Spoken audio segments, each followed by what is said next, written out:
Musically, it's different from our previous albums because it's the heaviest thing we've done from start to finish.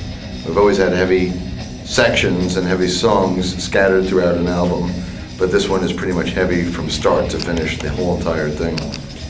And so that was a conscious decision. We wanted to make an album like that at this point in our career. How is it different than making of? We decided to go back to the old-fashioned way of making records, which was to write it beforehand and then go into the studio with it already written and then do one instrument at a time. The previous two albums to this was written in the studio and it was recorded one song at a time. So, from start to completion before moving on. So we wanted to do it the old way just so we weren't always doing the same thing. After a couple of albums of making one way, we need to mix it up and not always do it the same way to keep ourselves interested.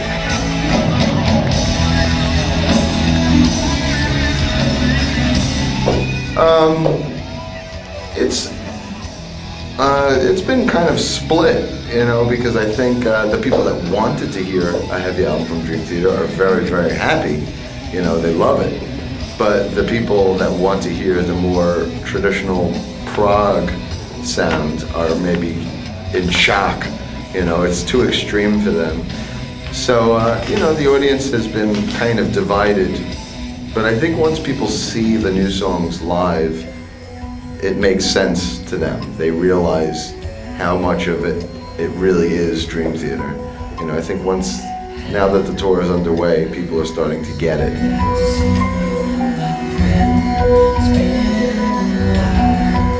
I think they're all said in the lyrics. This Dying Soul is part of an ongoing series of lyrics that I'm writing, based on the 12 steps of recovery. And Honor Thy Father is pretty self-explanatory. It's just a very angry song towards a family member that's pretty much abandoned, another family member. So I think I've been able to say all I want to say about those two subjects with the lyrics. I find lyrics being very therapeutic, for me. I get to say get things off my chest,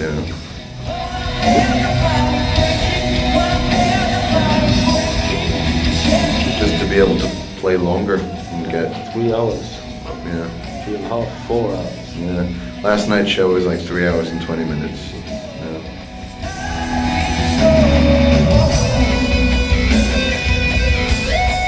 It's absolutely exhausting. I have bronchitis right now. I'm very sick, and the doctor was just here. And we're getting old. It's hard for us to play 3.5 hour shows, but I guess we kind of dug our own grave now because, the songs are so long, and I like to be able to give a very diverse set list and be able to give the fans different songs from what they saw the last time and so on and so forth. So it's exhausting, but I think it's worth it for the fans.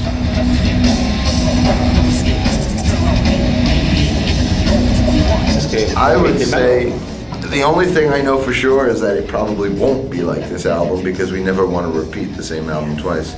This album was completely different from 6 Degrees, which was completely different from Scenes, and so on and so forth. So as much as I love this style, I can't say this is the new Dream Theater. This is just this Dream Theater.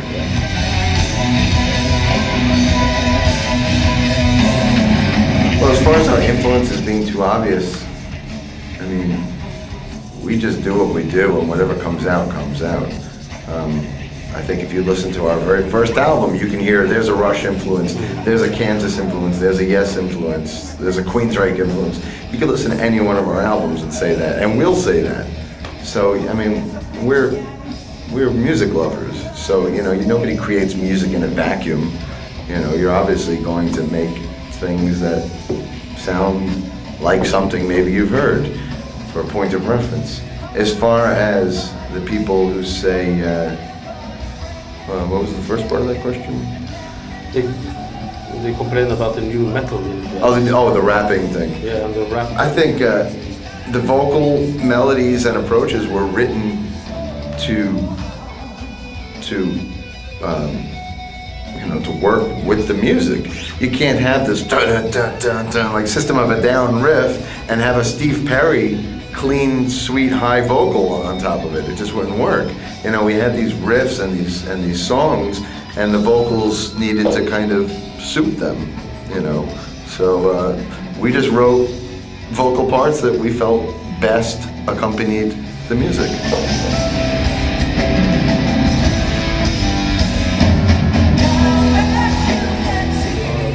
Frank Zappa once said that there's only two kinds of music in the world: good music and bad music. And that's it. There's no such thing as country, jazz, rap, classical. There's two kinds: good music and bad music. And good music can be all of those styles, and bad music can also have all those styles.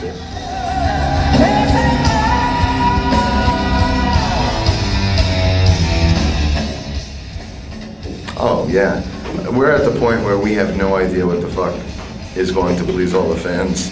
When we made this record, we were like, yeah, we think that they're all gonna love it. And then when people started complaining that it was too heavy or whatever, it was like, well, we give up. We have no idea how to please.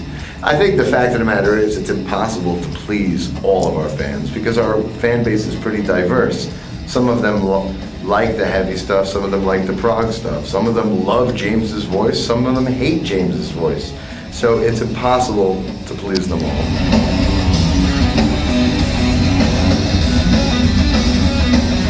Today, every day is another top moment. Dream Theater's career has been on a very uphill motion since Scenes from Memory. We have only a few more.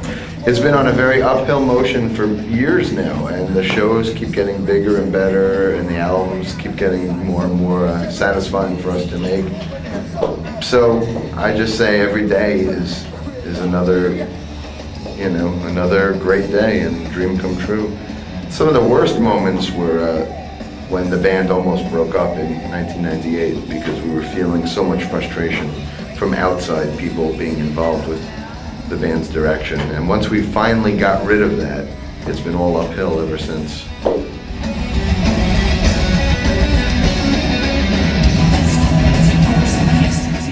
I think almost everything Dream Theater does, or everything I do for Dream Theater, is based on the extra effort for the fans.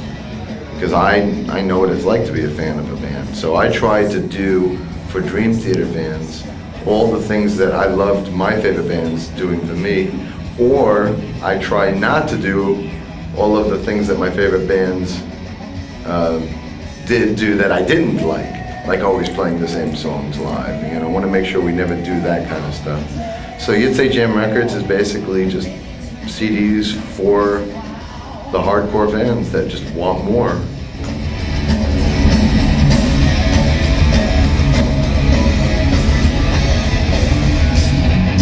Yeah, I think we'll, once we do a few more waves of CDs, then maybe we'll start to venture into DVDs as well. Pending the record company's approval, that's the big obstacle, obviously.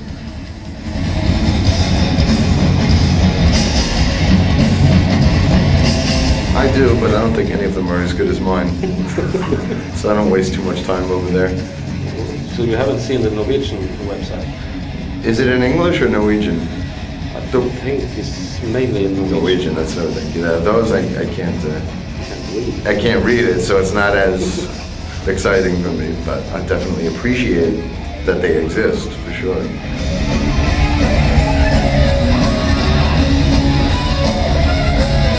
Well, we'll be on the road all year, 2004. Tonight's the 5th show, and we probably have about another 150 after this one, and it'll keep us busy till till the end of the year. And then we'll take a holiday break and then start the whole process over again.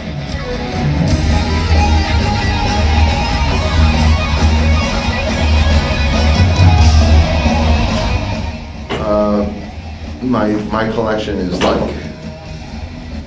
it's ridiculous. Thousands of movies, thousands, and I have a movie theater built into my home, and I love it. I love film and TV and media. I'm a media junkie.